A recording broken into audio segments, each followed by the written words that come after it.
Hello, listeners, and good evening.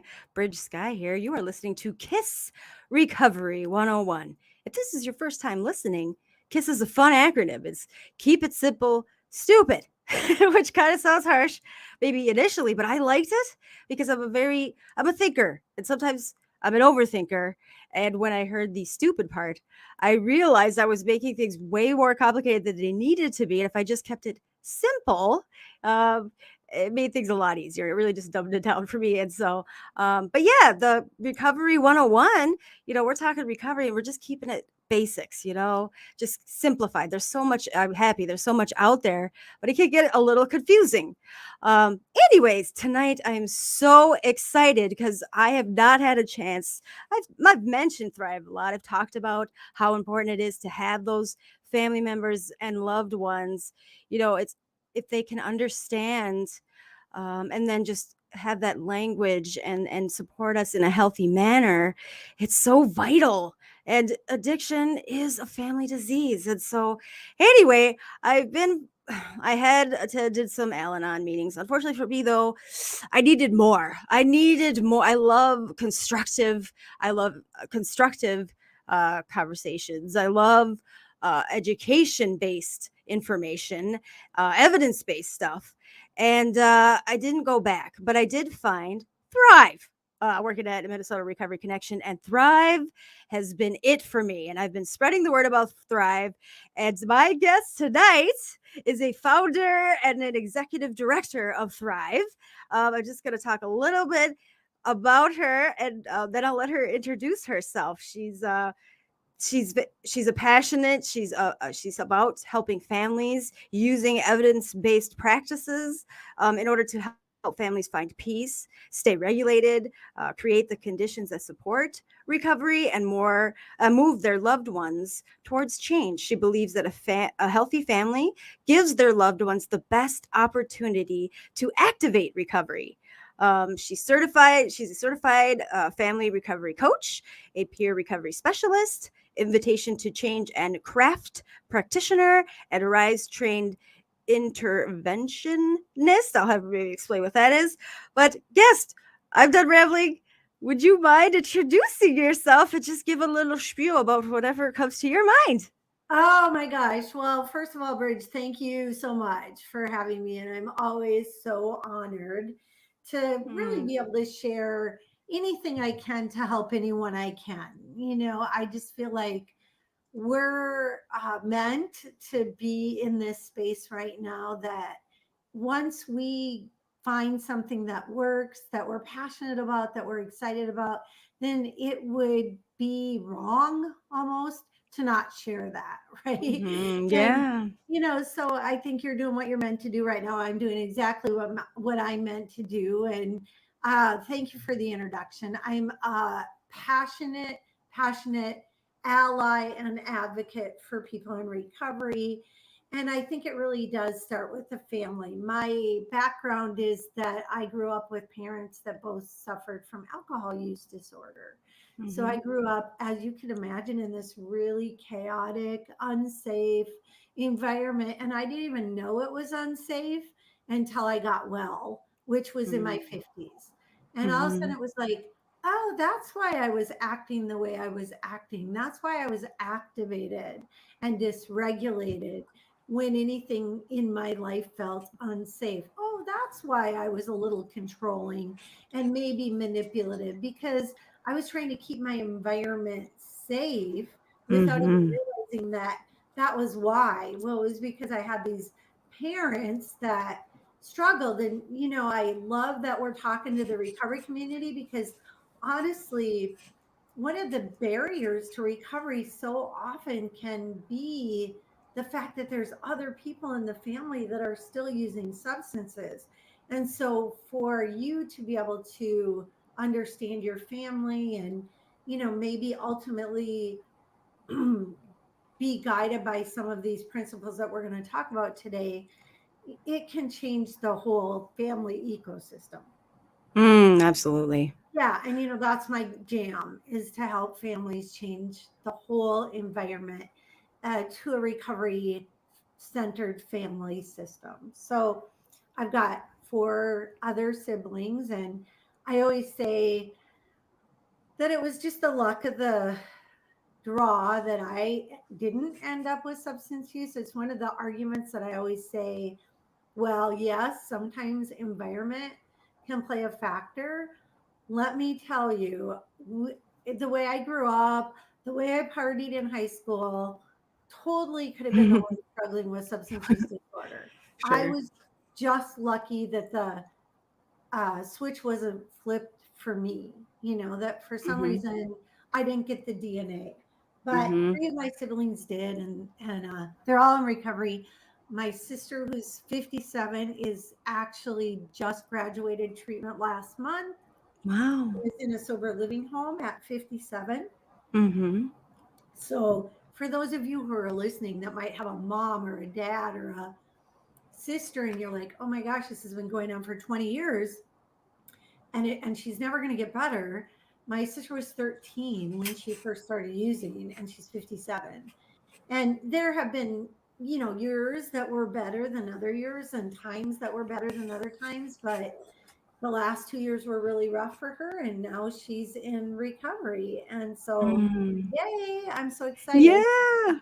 surrounded by people in recovery. And then the other part of my story is that I started doing this work ultimately because I had a son who was using. He started using at 12. And uh, initially, I was so sad and frustrated because Bridge, I had been one of those moms who knew there was a risk, who knew that the most important thing was going to create a healthy family system.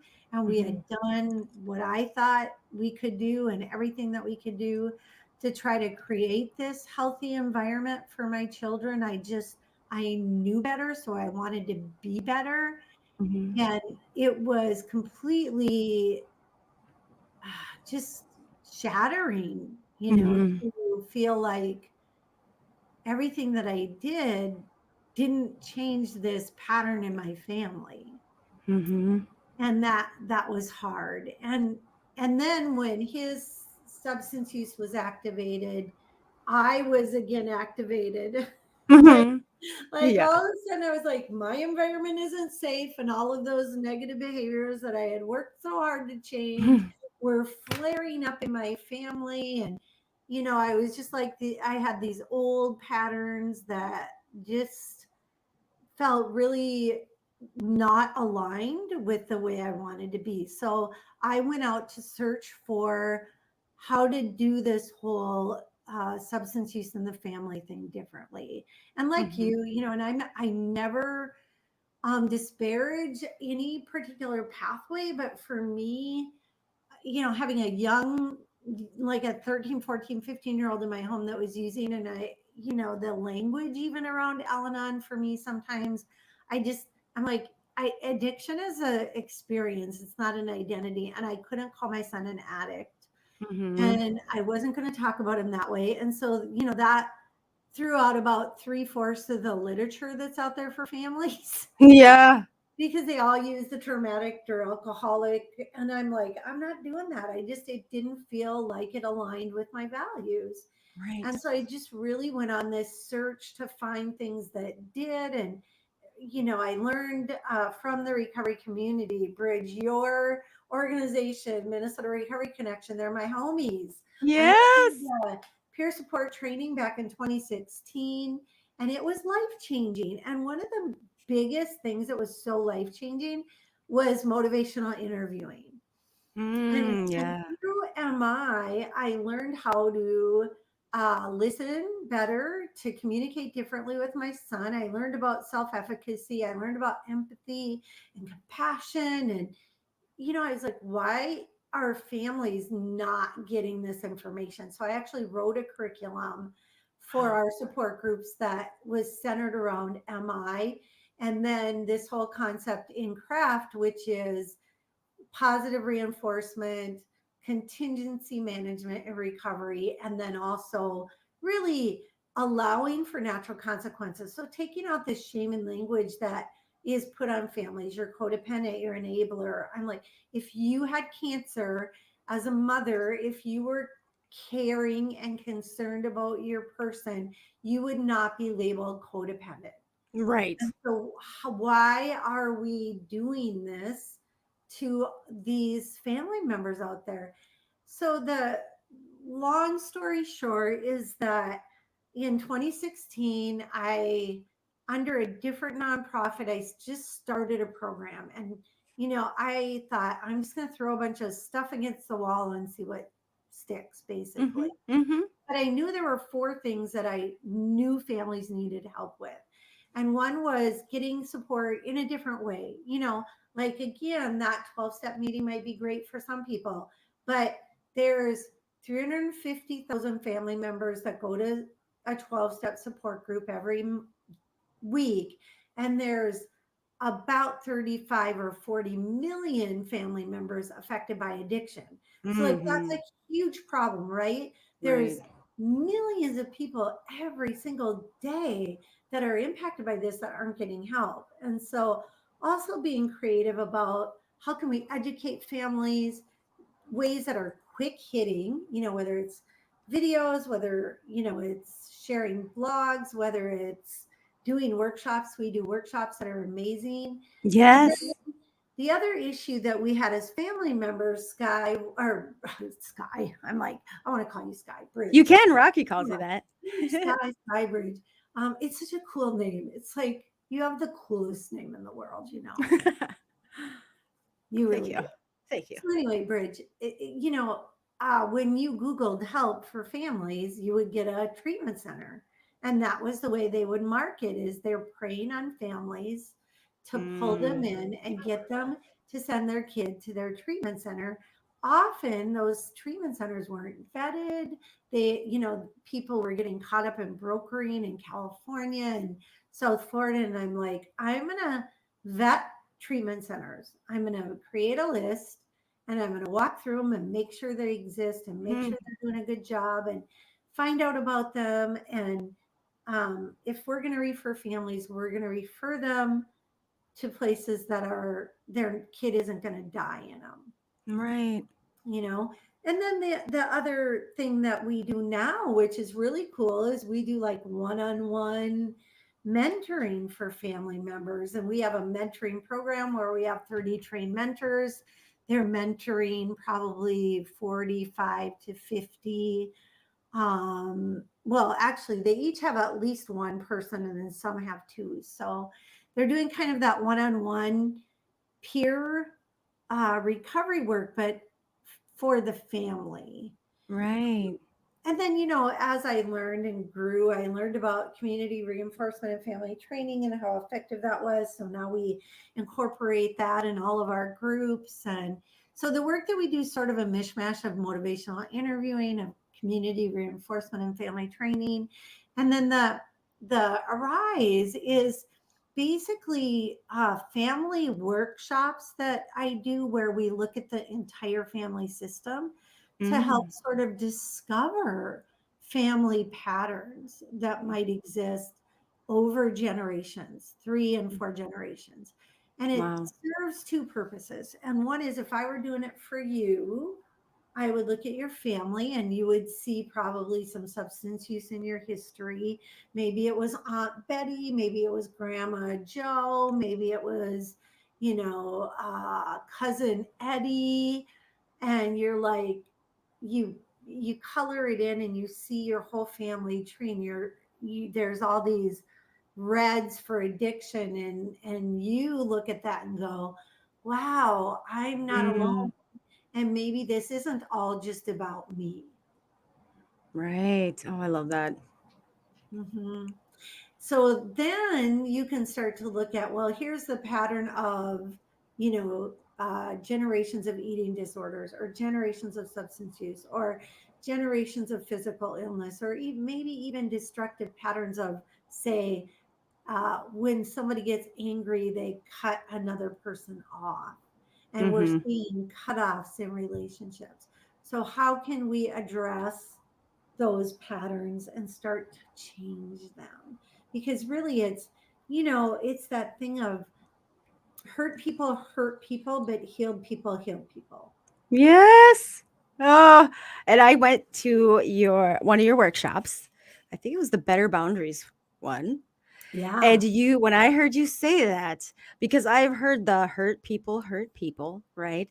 And that Mhm. makes sense. However, I found in my recovery circles, uh, and it's rare, but I found some of the folks would kind of use that. Okay, it was a person I was in a relationship with. He would use that as kind of like this reasoning behind his nature, like his abusive nature towards me. We'd have the talks and he would say, well, hurt people. And I didn't mean that, I was just hurt. In the beginning, I was trying to be supportive, um, and understanding. And then I realized it wasn't even, had nothing to do with me. And so I loved during that workshop. And there were so many things that I'm still processing that was wonderful and positive and, loving and caring, was that you said the heal people, and I feel like that can apply to anyone. And that's Well, how I look at it, especially when I'm feeling hurt. I'm like, I might be hurting. Sorry. I might be hurting, but I've healed and grown so much. So I want to focus on that, on the where I've come from, and use that and keep putting that out in the world. If that makes and sense. I love that, and thank you for sharing that. And what it does is it shifts us from the victim mentality. Yes. Ooh, I'm not spot gonna on. I'm not gonna sit in this place where I continue to hurt people because I was wounded. I mean, and Right. I will tell you and be the first one to tell you that I have hurt people in my life. And I know that stems from, you know, not having a good role model growing up. But Mhm. now I get to choose. Do I want to be a herder or a healer? And Yeah. the one thing I notice, and of course I, stalk all these like mom Facebook groups.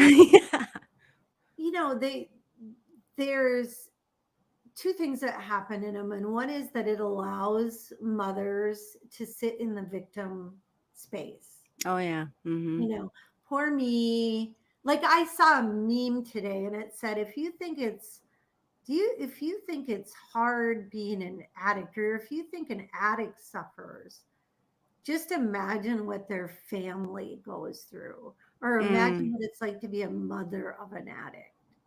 And I'm mm. like, okay, first of all, that's just a ridiculous comparison Yeah. because I have a choice where Mm. someone in addiction didn't make that choice. Mm. And I will never, ever buy into the theory that the suffering of someone still in active addiction is so significant we can't even imagine, even when it seems like they're making choices or doing things intentionally to you. I call BS. I'm not going to co-sign it. And I'm going to help mothers and fathers and siblings and spouses move from being victims to making intentional choices regarding how they want to show up for their lives. Yeah. You Oh, I know? just love everything you just said. See? Like, this warms Oh, my heart. Like, I feel like I just thrive. I just can't. I'm going to be. I talk about it all the time, especially in support groups that I go to. There's a lot of folks just like me. We're known as dual members, yeah. which means we are a person in recovery, but we also now, especially for me, that I've really made this change. Um, that I. Ooh, there's our first alarm. Sorry about that. But that when I was told that I needed to go find support on the other side of it, I was blown away. And and it was because I was in this relationship, and I thought because we were both in recovery, I'm going to be able to support him the best way that I can. And he was able to, like, I allowed him to be able to make me feel like I wasn't enough, but he needed more from me. I remember literally in the same sentence he said to me, He actually said to me, "You are my biggest resentment, and I don't feel like you support me enough." And Mm, that was the moment when I realized I had to do something else. I could not mm. be that person. And that's when I accepted that invitation to go to a meeting. And I found the only one that I could really connect with before I found Thrive was when the ratio was more members that were in recovery than just the, Al Anon members, because it is. I hate that. I don't like that word codependent. They Yeah. immediately, I had to say I was codependent, which was silly to me. I've always been a very independent woman. I've always been the one fronting the lies, paying the bills. I never felt codependent in that relationship with this person. It was actually very much the other way around. And so it was really, like you kind of said, a lot of things said in there. There was some powerful things, just I didn't even know what boundaries were. But a lot of things said in there just felt icky in my stomach. And I did not Well, feel good about isn't myself. it ridiculous that like, and I noticed this too, like when I went to a different kind of group, it was faith-based, like big thing, Oh, yes. recovery or something. And it was like for the women, you had two choices. You either went in the addiction recovery group or the codependent group. Mm. And I was like, Wow. well, first of all, I'm not recovering from addiction. And second of all, just because you love someone that struggles with substance use disorder, it does not automatically make you codependent. And Right. all the language around that was so shaming and so Yes. much about, like I could not relate to it at all. So Hmm. in our, we have support groups and we have both faith-based and non-faith-based, so you can choose what you want to come to, but like we don't even use that word because you love you're here because you love someone. One of the greatest compliments I got was just a couple weeks ago, and it was a gal who had been in a lot of other different kinds of groups and Facebook, family support groups, and this is what she said, because I met her in person. It was the first time I met her, and it was such a sweet time. We just had a lot of tears. And she said, Pam gave me permission to love my child Mm. Oh my gosh. and created a safe Mm. space so that I could do that without shame. Oh my goodness. Oh, it just made me emotional. I That's the know, truth. I know. And Because it's heartbreaking. I mean, I was sitting on that side, and now, I still have that conflict where, understanding that line of, I was always told I'm being an enabler. I'm enabling that person, and you have to cut them off, and you have to let them. And you can't do that today. I'm sorry. You can't let them hit their rock bottom because they might not come back. It's so quick these days. And it well, was frustrating. So I would ask you, what do you think when you would hear, if you've heard this, where someone says, I mean, I get that a person has to make that choice, but that does not mean that you have to let them suffer alone and have these consequences, like I said, that could be terminal. So what do yeah. you say, what do you think on that? Like, what? Sorry, I got Well, a little emotional. first of all, no, and I get emotional too. And I one of the beautiful things about the approaches that we take, and I was just talking to a mom today or yesterday because her daughter is really drinking problematically. And I'm like, you don't have to pick her up from the bar. You don't have to give her money. You don't have Hmm. to, cover for her when she can't show up at her job. In fact, I would highly recommend that you don't. But Right. you can do that without shaming or blaming or being confrontational or mean. And another person she had worked with, a professional, told her that every time they had a conversation, she had to bring up that the daughter needed to go to treatment. The daughter needed to go to treatment. And Mm. this, like, when we tell someone what to do, it activates their natural rebellion, so 100%. Yes. connection before correction. If I don't have a Mm. connection with you, I have no business talking to you about anything. And so let's connect first. And that connection is, yes, I'm going to allow you the dignity to make your own decision while making sure that you're safe and that you are treated humanely. Now, Mm.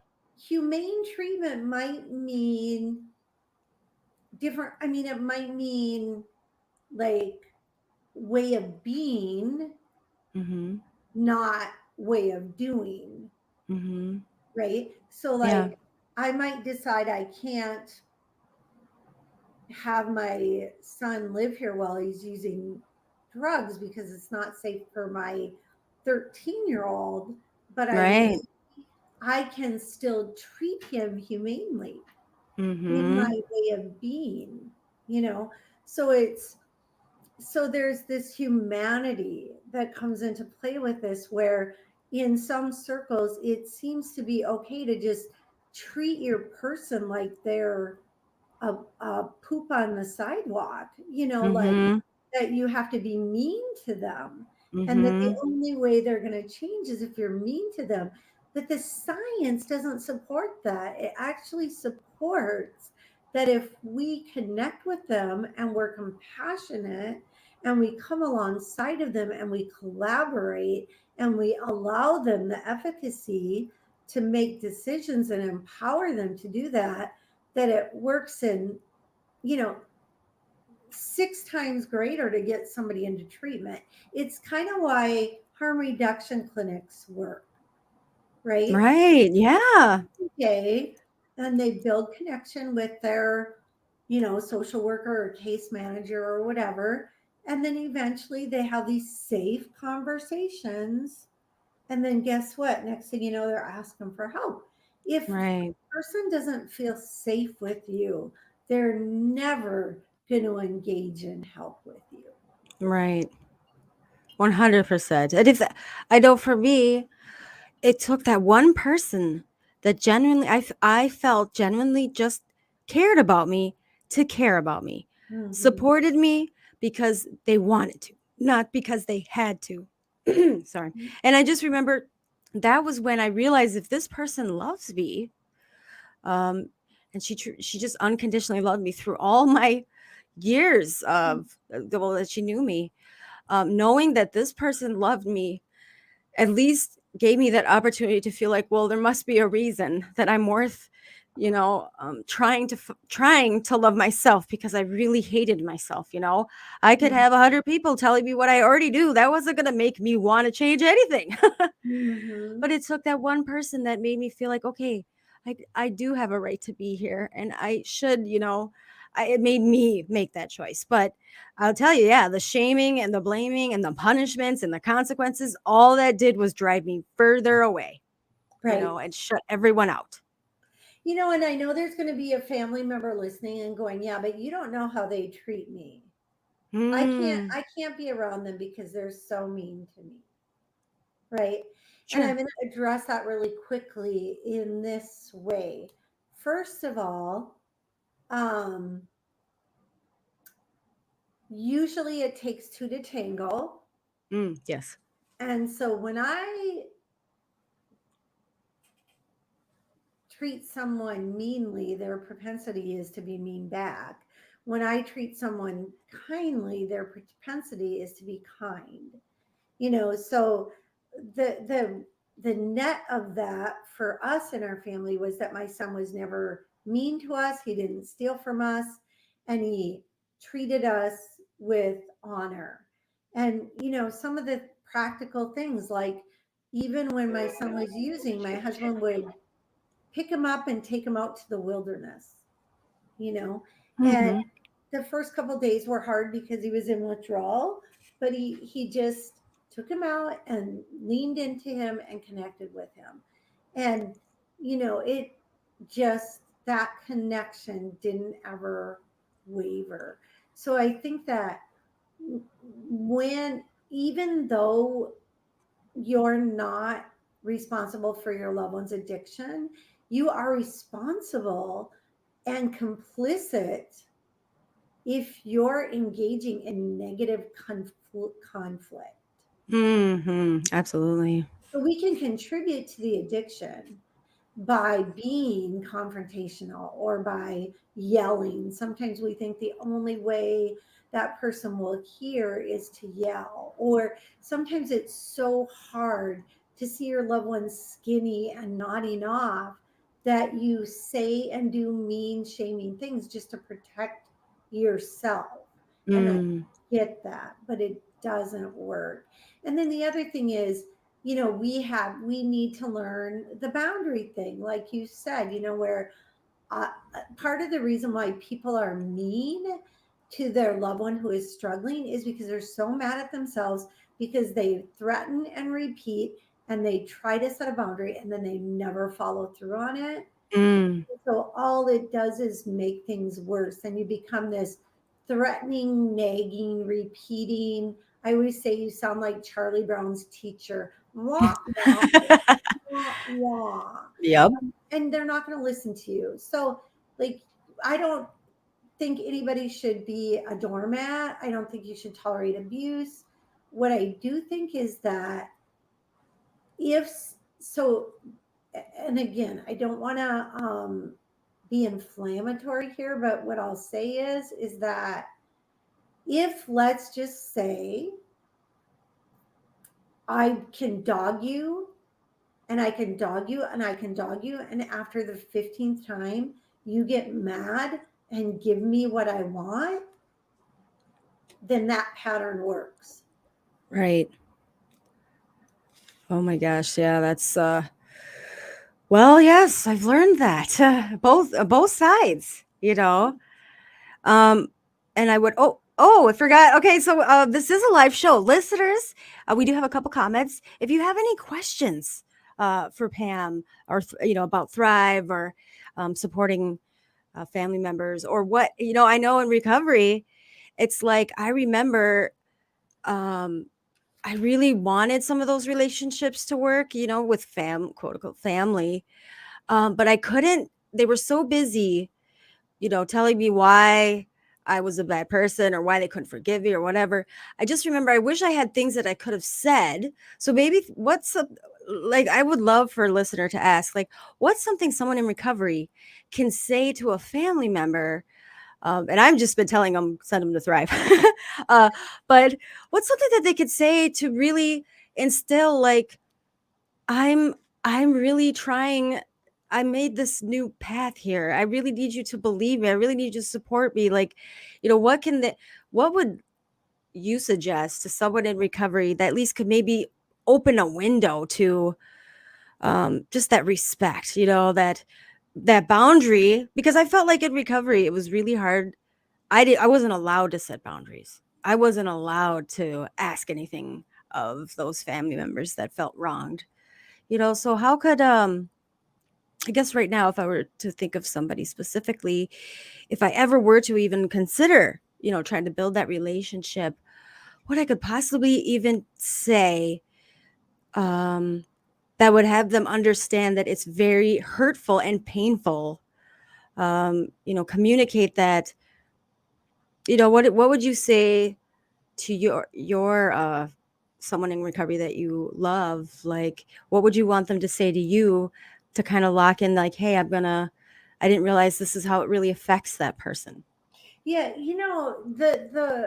the thing that I would say is the key to a positive relationship, the very first fundamental key is validating the other person's experience, Yeah.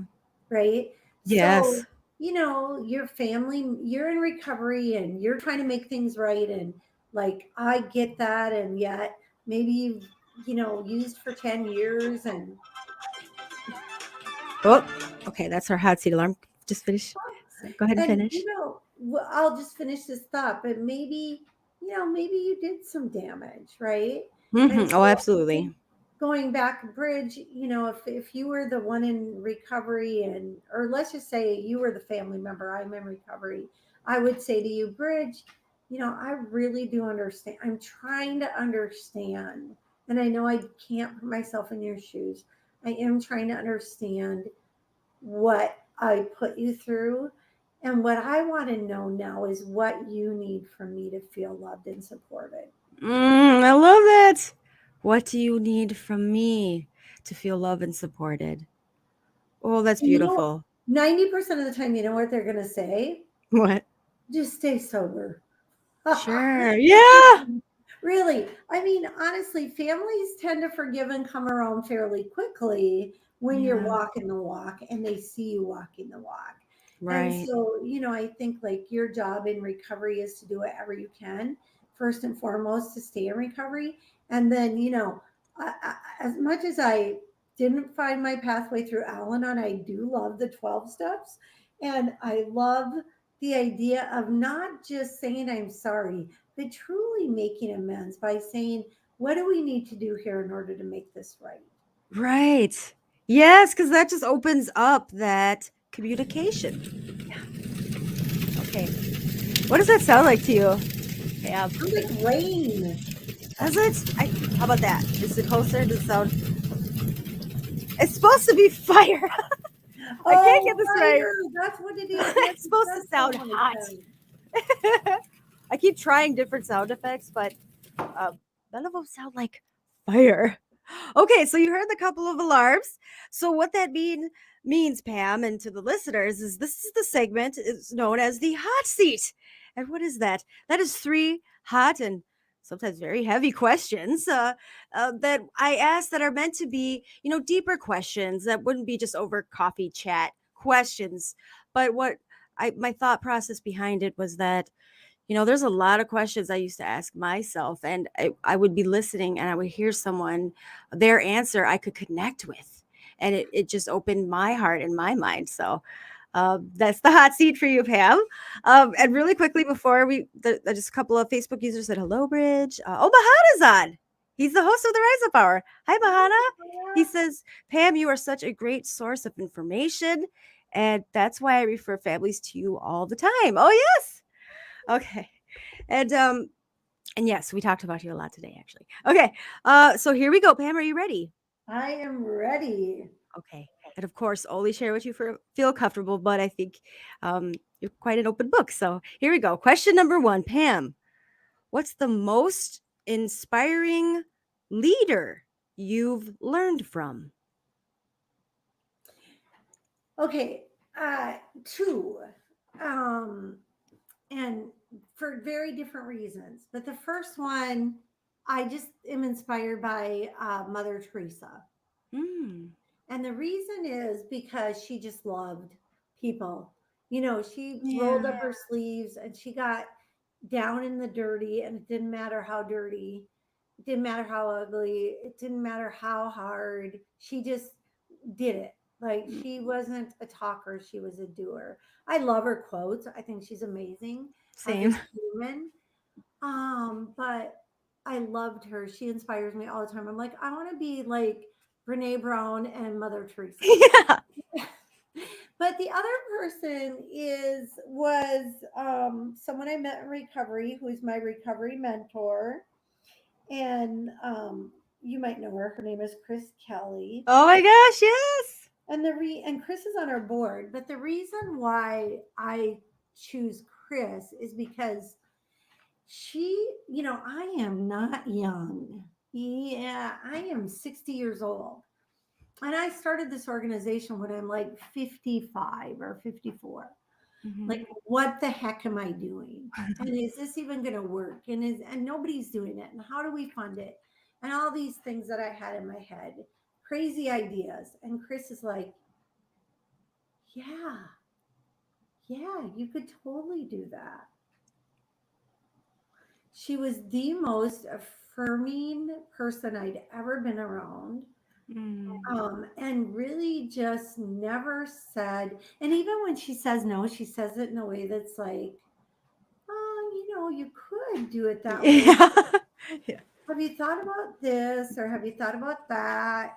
And just learning to lead like she leads, like with this quiet inner strength where She doesn't get riled up. I am so extremely wild in my emotions, and I'm always, half the time, I'm dysregulated. So I have to just really stop and go, okay, I'm not going to respond until I can respond in a way that matches my values, that shows who I really want to be. If I Mm. say I love people, if I say I love, if I want to represent the good and the light in this life, then I need to show up that way. And Yeah.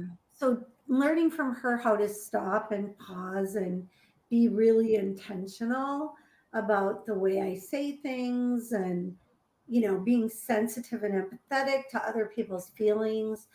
um I think that there's, in the 12 steps, I don't know if it's a 12-step thing, Bridge, but like they always say, if you want to get there, find somebody who's already there and figure out how they got there and Mm. follow Mm-hmm. in their steps. So it Yes. is really important to have mentors in your life that are doing it, Yes. you know? Not just talking the talk, but walking the walk. Right. Mm-hmm. Love that. Wonderful. And yes, Chris Kelly, I was just telling Bahada she's on my list of people's. Oh, And she just is involved yeah. in a new podcast running around too. I'll send that Oh, to you. that's so cool. Yeah, Yeah. MRC, we're, yes, Chris Kelly gets talked a lot about. She's left her mark. I came after her at Minnesota Recovery Connection. So Yeah. I've not met her in person, but I've met her through other trainings and workshops and breakout rooms. She's amazing. Mm-hmm. Okay, Pam. Wonderful. Question number 2. So that was a lighter one, more positive. Question number 2. How do you practice self awareness, or can be known as self reflection? So, how do you stay up on that? Well, I've always been really self-aware, but I tend to beat myself up more than I am self-compassionate. So, Ah, you know, yeah.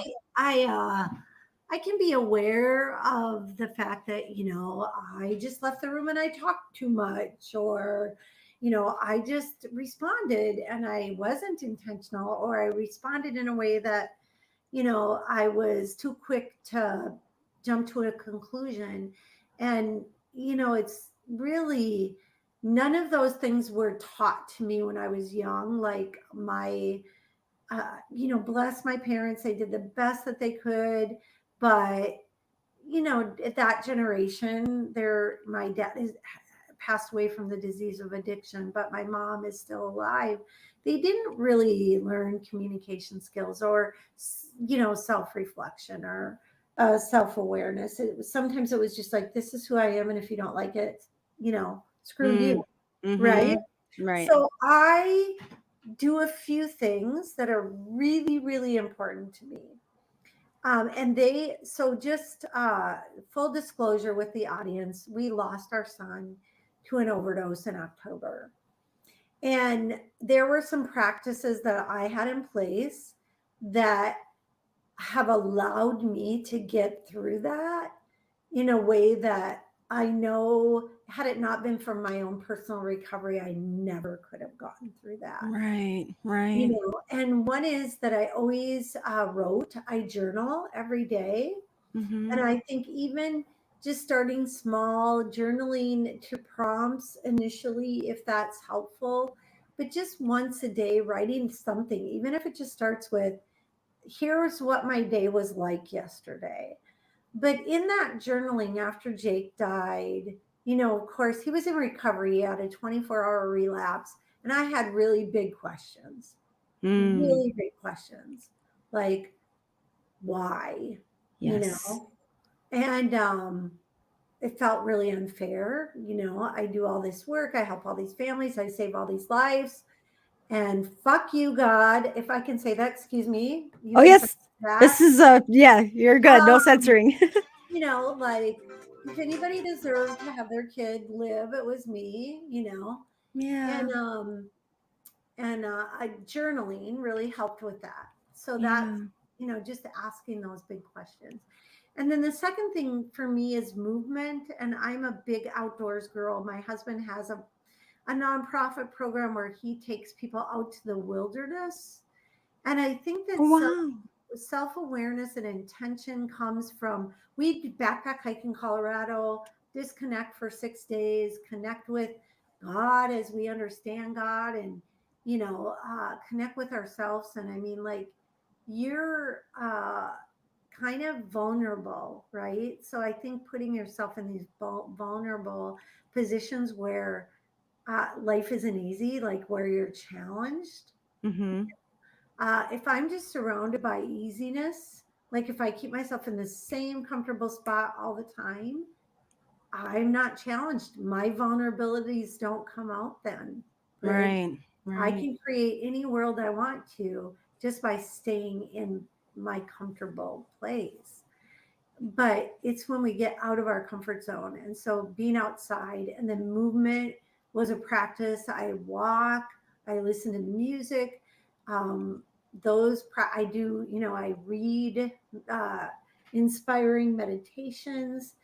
So those practices have been things that in recovery, we have to create new rituals, new rhythms, new, routines, right? Because our routine in the past was always focused on getting the drug or using the drug or whatever I had to do to not feel like I was in withdrawal from the drug. Right.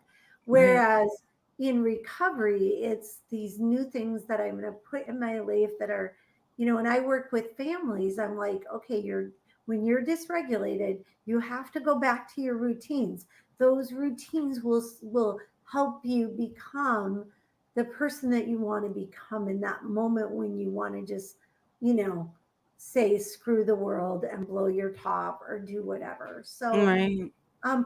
staying in a routine every day, practicing the same things so that you're you're able to bring up, I think, that deep self-awareness. Yeah.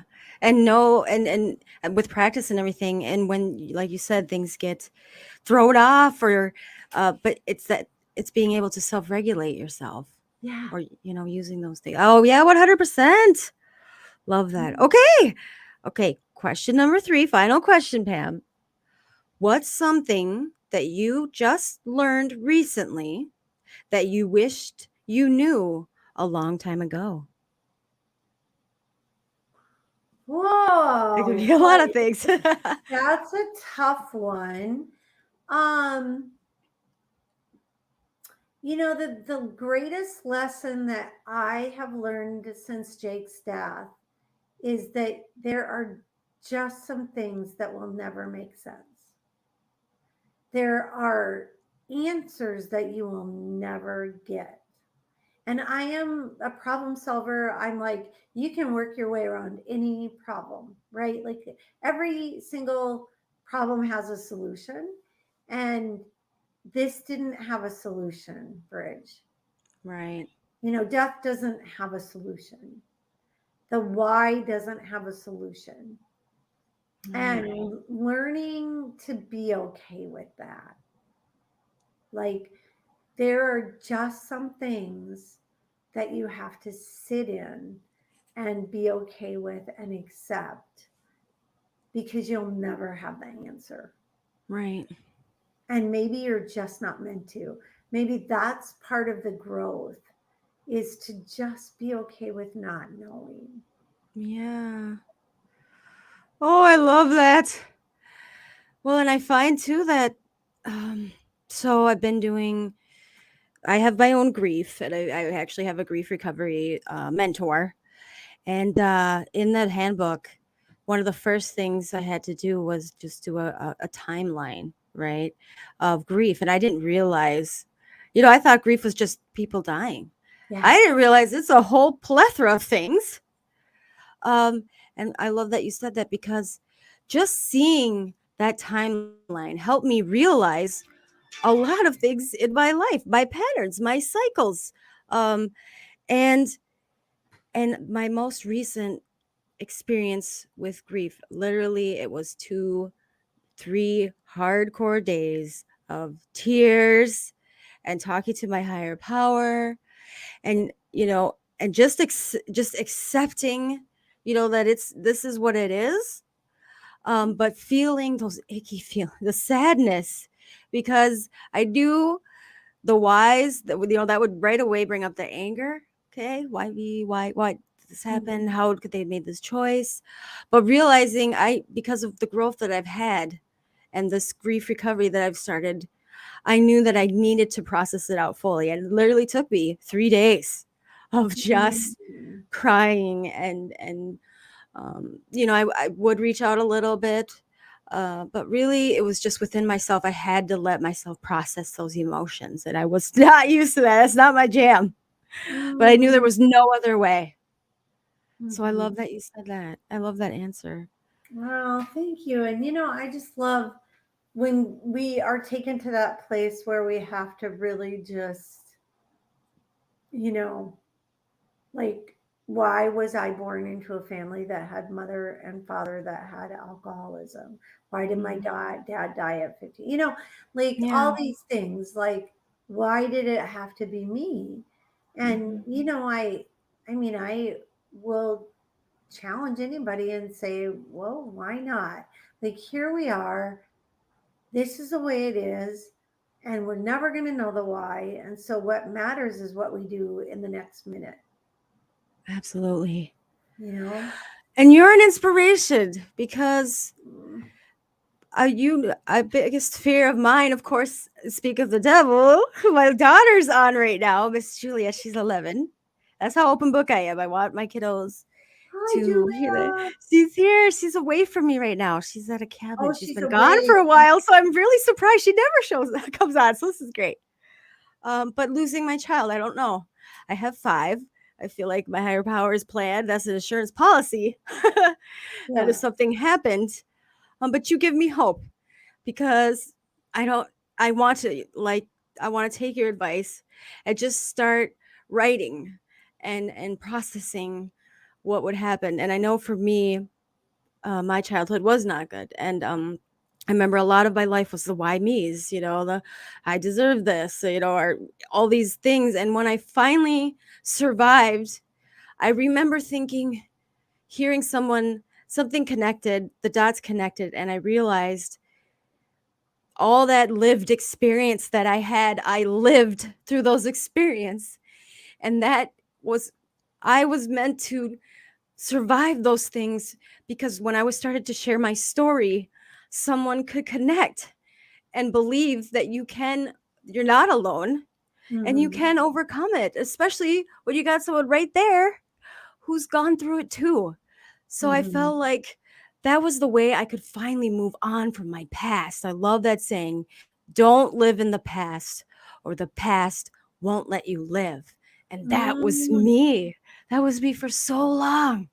And so when I was able to take all that hardship and turn it into, okay, I'm going to, I love Oprah. She says, she doesn't say post traumatic distress, or post traumatic stress disorder. She says post traumatic wisdom. It's Hmm. so that's how I just flipped it to this positive, like it's a, it was what I needed to get me to where I'm at. And now I can use that strength to build other people up, you know? And that's what you do. It gives Hmm. me hope, because I don't. It's really hard to see that.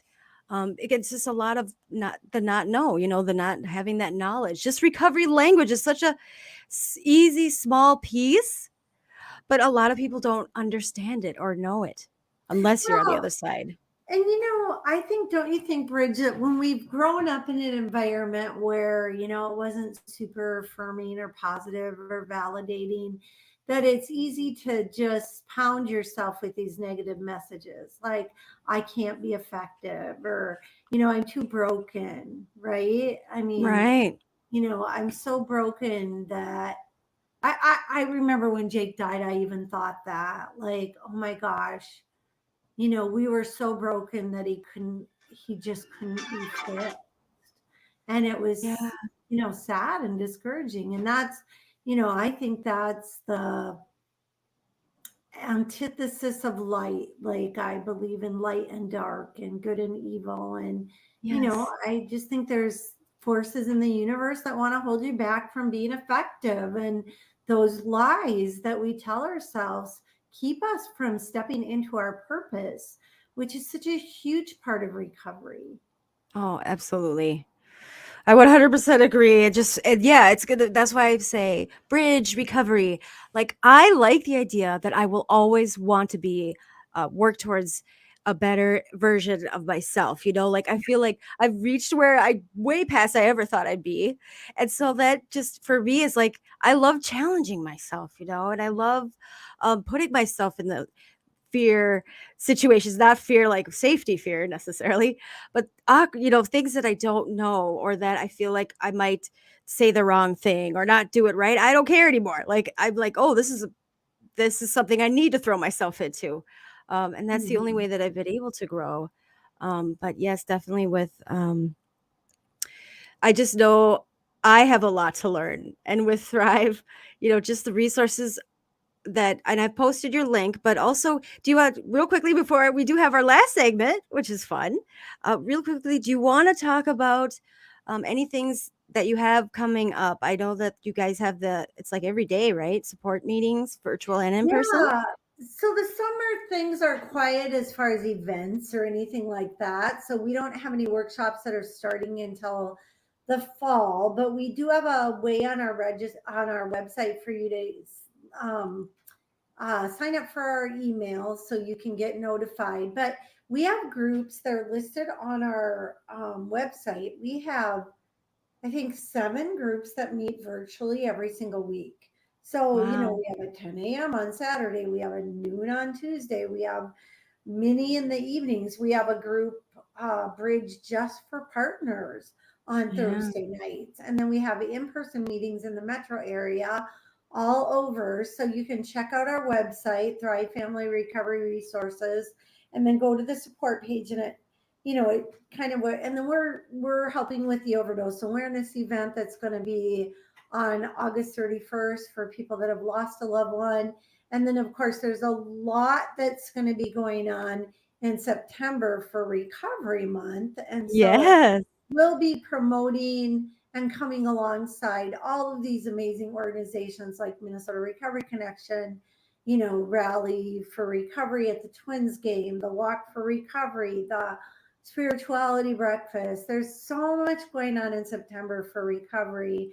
So we don't really do a ton in September as a family organization. We really want to promote recovery. And so just looking at, here it is already, the summer's half over. But keep in touch with us by signing up on that, to get our emails or our newsletter, and anything that is going to be coming up will keep you posted.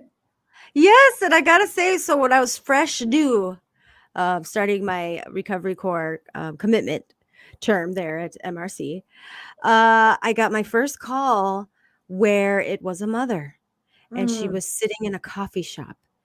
And I find that, especially when I was first starting to go into those other meetings, on the other side of, I felt very defensive because a lot of things that were shared between those family members or loved ones were exactly the reason I was struggling myself, because they just didn't have that knowledge base, and it was hard to relate to them. However, once I did the Recovery Coach Academy training, and once I started actually, I got this call from this mother, and my heart went out to her. And even though I could maybe see her child's side of things, the things that she said to me, I and I still, at this time, I would love to do some kind of training.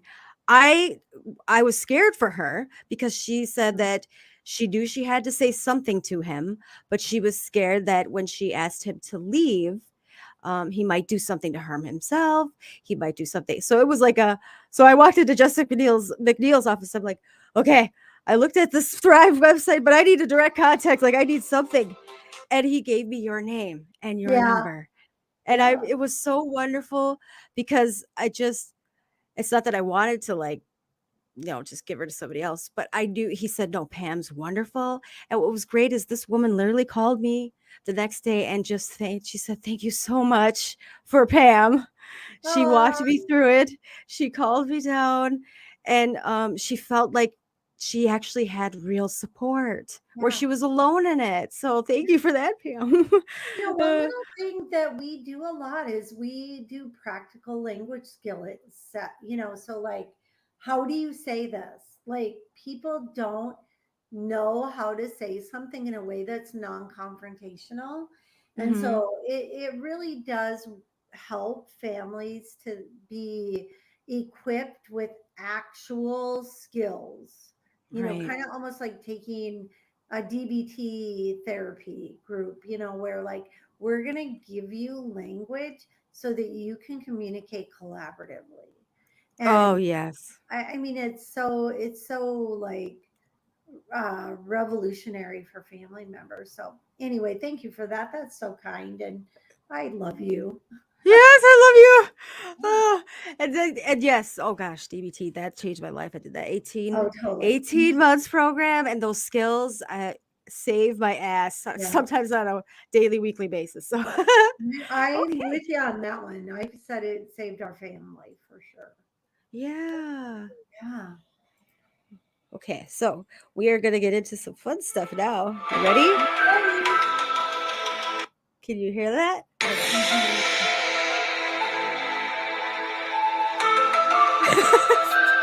You recognize that at all? That's Illuminati sound effect, but it reminds me of a show that I used to love back I in the love day. it. I think it's Little awesome. scary, little weird. Well, it pretty much describes what the last segment is for our show tonight. It's called Live Facebook Beeves. And fam, what that means is I'm going to flash you and our viewers, our listeners. I mean, they're listening, so if they want to, they could just look at their screen. What happens is during the week, just to kind of wind things down, I like to look at those memes that are out there, those really clever ones, funny, inspirational. And in my bed late at night, I just take a screenshot of 'em, the favorite ones. And then what I like to do, because I like to share these awesome things with somebody, and that's going to be you today, Pam. um, and what, like Facebook, though, when you see these beeps, I want you to just give me your honesty, like if you would like it, laugh out loud, and then you're free to comment, just like on Oh, Facebook. funny. Okay. Okay, so here we go. I only have 8. I've made sure to restrict myself. I used to do way more. So this is too much, especially for guests that have no idea what memes are. Do you know what memes are, Pam? Yes, I do know what memes are. Okay. Yes, I'll be honest.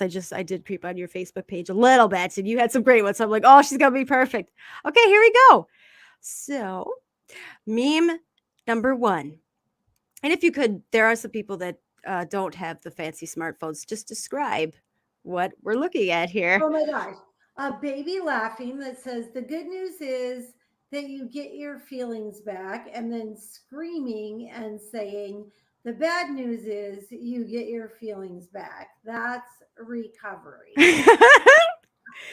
What do you I think of that one? love that. I love that.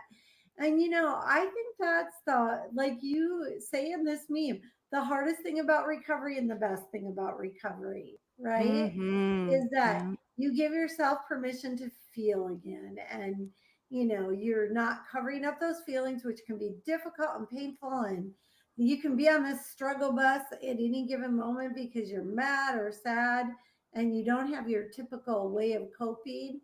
But, the good news is there's so much joy in recovery. I love Yeah. that. Yeah. Okay, great. All right. And who doesn't love babies? Okay, No, meme number 2. hilarious little chubby cheek cute things. Yes. So This one's just words. Meme okay, number 2. bro. Worst she could say is no, her, you. Ew. Oh, poor guy. Oh, that's a funny And you hear one. that all the time. Well, the worst thing they could say is no.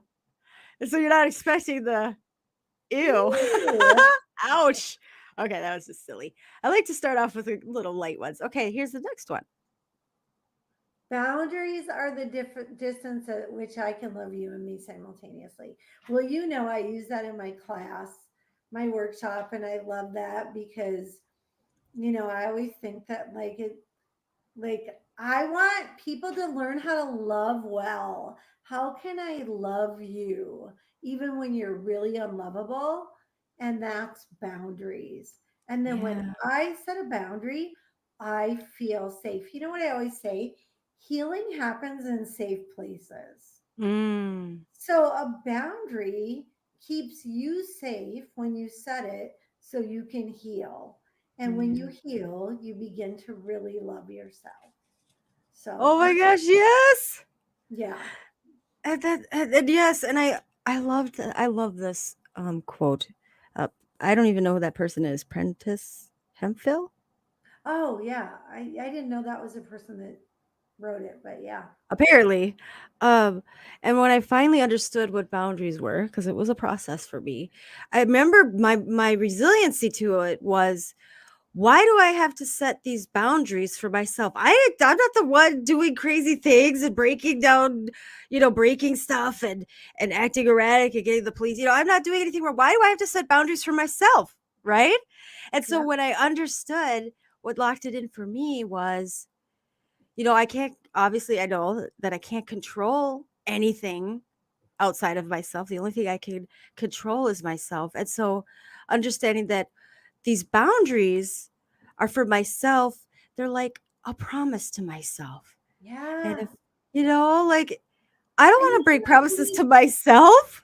when you don't have boundaries, it's so easy to not like yourself Oh, because either you're absolutely. letting people run you over or you're behaving in a way that doesn't align with your values. Right. So boundaries allow me to, get back to my sense of who I really am. And that's the part Absolutely. about I can love myself when I'm well boundaried. Yes. So would you give this a hearts on Yeah. Facebook? Okay. Okay. Next meme. I did take this one from you. Oh, I love this one. Could you Focus. read it? This is a Toby Mac meme. I love Toby. They're just so cool. But if you focus on the hurt, you'll continue to suffer. If you focus on the lesson, you will continue to grow. Mm-hmm. And didn't we talk about that, right? Stepping out of Yeah. the victim mentality that we don't have to sit in that muck unless, and I know for some people it's just worked for them, but like most people that are sitting in that place of being a victim are not happy with who they are. They're not happy with their life. Mm-hmm. And, there's suffering around that. And just even like I think about with my loss with Jake, right? Yeah. And definitely it hurts. And I have really great moments in my day, and they're always sort of tempered by the fact that, even tomorrow we're getting together as a family and our whole family's together, but not Mm-hmm. Jake, right? Yeah. And so there's Mm-hmm. always sort of that. But like I can focus on that and I could be paralyzed. Like, and I think about even from the time he died to now, how many, and I don't say this at all to boast, but I think about how many hundreds of people I and our organization have helped, Right. and if I were just sitting in my suffering, that wouldn't be happening. Right. Oh my gosh. Yes. And I think too, have you read What Happened to You? Yes. Okay. I just finished the audio book. And I have always loved Oprah, but recently I've just been listening to a lot of her motivational stuff. And I love how she says, and that's what this made me think of was, and I do this now. This is a big change for me is when any kind of challenge pops up, any kind of barrier, any struggle, and I'm a single mom. I have a lot on my plate, and Mm-hmm. I look at this situation, okay, this is a challenge. This is an opportunity for me to dig deeper and learn something new because I know I'm going to overcome this. And I know that's just going to build that lived experience so that I can take whatever I'm meant to learn and be able to teach that to somebody else. Yeah. Yeah. So, yeah. Okay. I just think that suffering is not It's often a choice we make. It's just not productive. It just doesn't help anybody. Yeah, You I know, agree. to take some moments, process it. It's okay, feel those feelings, but then what can we do about it? Yeah. Okay, this one I like.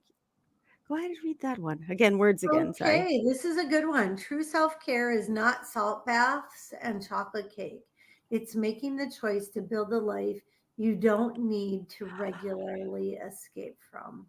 Wow, what do you think of Ooh, that? Brianna Weiss. I love that because we always we I think it goes way deep, don't you, Bridge? Big time. Like that's Yes. deep.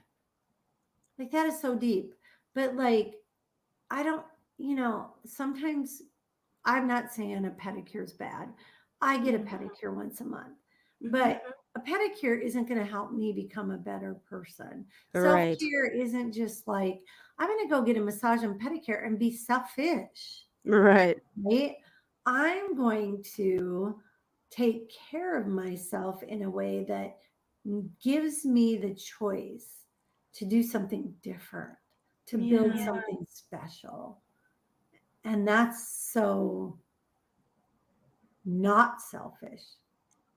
Yes, and I feel like I'm sure you're similar. I'm very much a caregiver and I very much try to save and help everybody.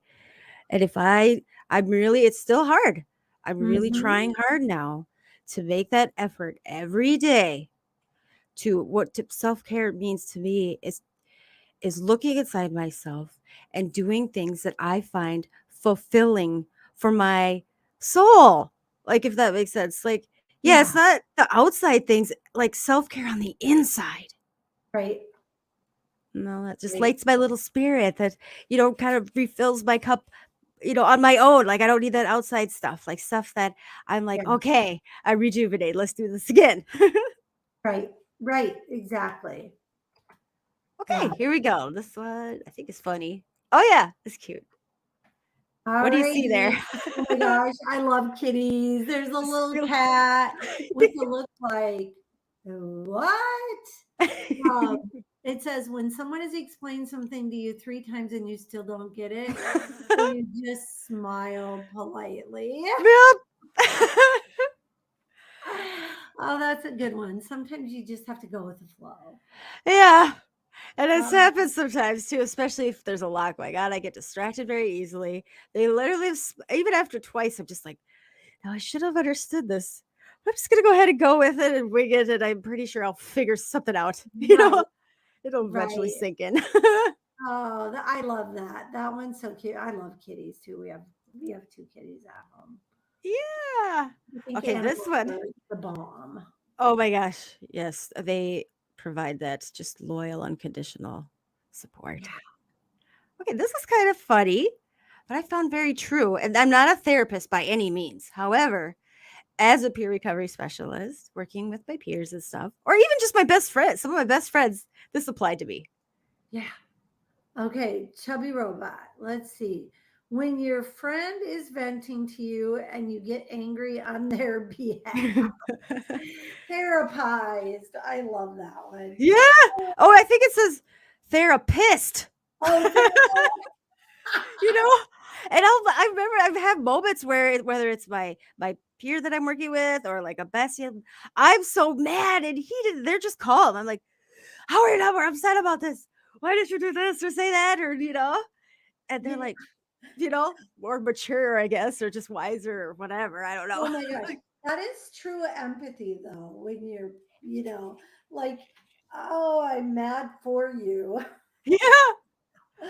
Oh, And I'm sure they appreciate that. yeah, that's right. So Oh, that's funny. I think we probably have enough reasons to get mad without creating more. true, true.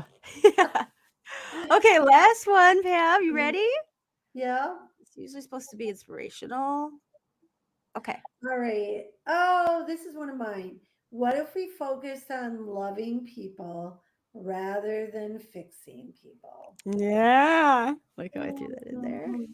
I love that quote. And it really is. I mean, if we, you know what I learned through all the work that I've done, Bridge, is that when we just meet people where they're at and we just love them, and I'm not talking, I've met tons of parents who say they love their kids, but they are not being loving people. Right. Their behaviors are unkind, they're not compassionate, they're not validating. Every person has this intrinsic human need to feel seen and heard and listened to and validated. And that's what we mean by love, right? Yeah. Not as a Yeah. feeling, but as a practice to be kind. On my website, we use a couple of words, and one is intrinsic human value, and the other one is unconditional positive regard. Mhm. What if my focus was on treating you with unconditional positive regard, even when you made really, really seemingly bad decisions, Mhm. right? Like, Mhm. you know, yes, you got a DUI, and I know that you will work this out because you are a strong, capable human being. Mm. You know, Mhm. yes, you made a mistake, and I trust that you will learn from that mistake and move forward and be stronger. Oh, And I love that. I will walk with you, and I will stay emotionally connected to you, even in your worst mistake. Oh, I love that. And that was something I had never got, in my childhood. That was something Mhm. I didn't know was a big hole in my body. And I Yeah. think I would test anyone that tried to love me because I didn't really believe that at my worst of worst, they would be there because I just Yeah. never had that. So when I found, shout out again to Marcy, this wonderful woman, um, who never gave up on me. She Mhm. truly just believed I was a good person and Mhm. I would find my way. And she never threw, anything in my face. She never said, you got to do this, you got to do that. I remember that last moment I did make it back in. I remember she said, well, of course, she gave me a big hug, which I really needed and hadn't had one in a while. And I Mhm. said, she goes, Bridge, well, I remember her saying, do you want me to like help support you? Because I had had a mentor before her and they rejected me. And that's when I was really at my lowest. I'm like, even my own people rejected me. Mhm. Um, and I Mhm. said, you're seriously offering to be my support mentor? I mean, I didn't even think I was worthy. And she just said it so kindly. She said, Bridge, of course, I love you. And I would never, Oh. that's all I needed to hear. It was like this aha, like rush of like, I don't know, this like part of my wall came down. And I remember that was the moment when I'm like, well, if this one person cares enough about me, I'm gonna make it worth her time. At the time, I couldn't even see Right. myself as a worthy person, but I'm gonna do Mhm. all the things, and I'm gonna show her that she did. Like I just wanted her Yeah. to, I could never felt anything like that. So, yes, I love this.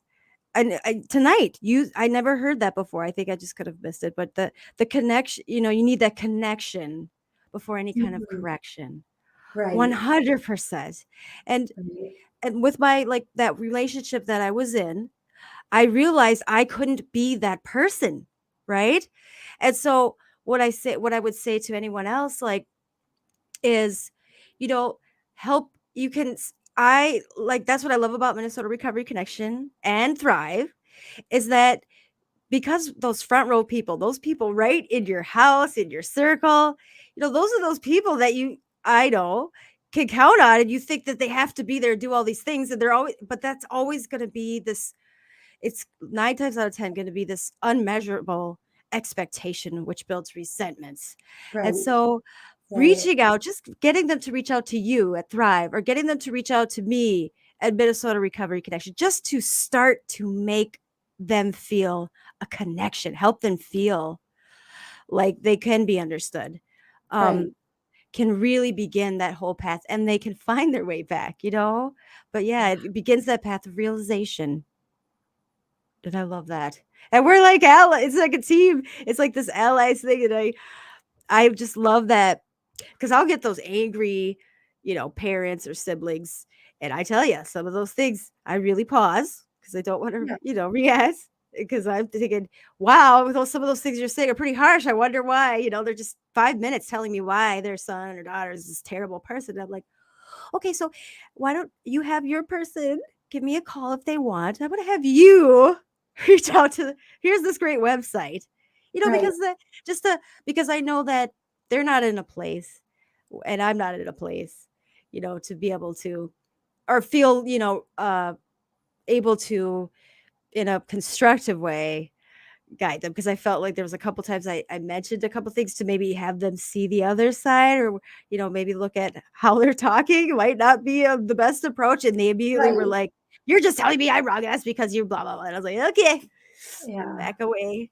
um Well, and it's like it's hard to hear sometimes that you're not, that like, I think that whenever we work with somebody, we always want to validate their experience, but then, sometimes it's hard to hear, well, maybe you can do something different, or maybe it's not just their fault. And, like this is the thing, this is a hard freaking disease. yes. It's a disease that's insidious. It makes no sense. Why does one person get out and another person doesn't? Why is there so much change in behavior and it causes so much harm? And just like kind of how we talked about, like you feel your feelings. So yeah, it is, you were dealt a crappy hand, and this does suck, and it is hard.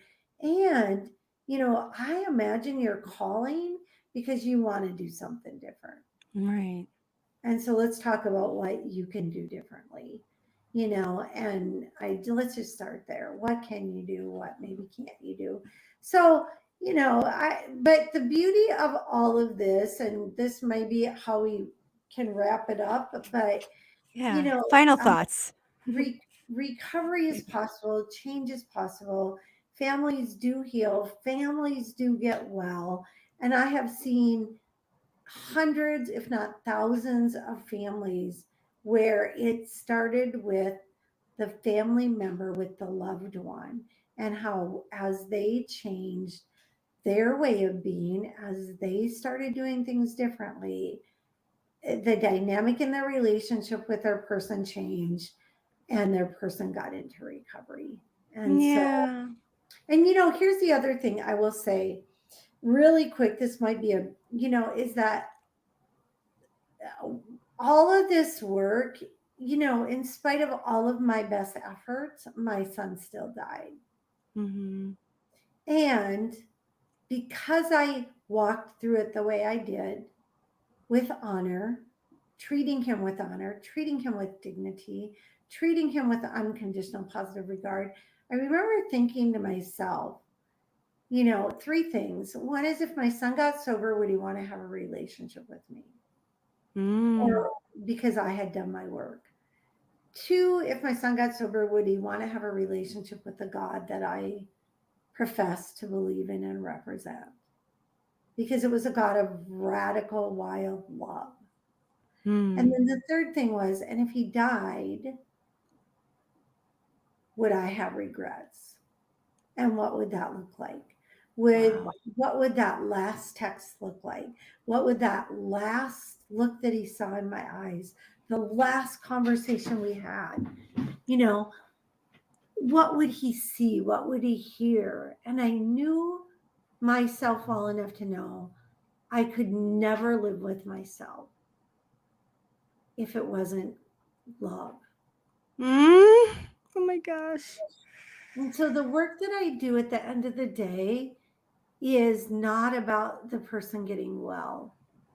It's about me as a family member knowing in my heart that I loved well. Oh my gosh, that's perfect. That's beautiful. Thank you so much, Pam. Yeah, this was great. Thank you for inviting me, Bridge. And Well, you're just a busy person, and so I'm so honored that we could make this work. uh, And it's it's been an honor to be here, and hopefully everybody will get to spend time with their families over the next couple days. So yes, perfect timing too. Let me tell you, tomorrow's gonna be a big, holiday family day, and maybe somebody heard something like, I'm gonna give this a try. Let's make right, this work. right, exactly. Well, Okay. all right. Well, You have everybody a have a good great night. day. Listeners, thank you for joining us. And I'm going to go ahead, Bam, you can disconnect. I have a meaningful, inspirational song that I play just to end it out. Okay. Okay, sounds Everybody good. have a great week. Good night. Bye. Bye.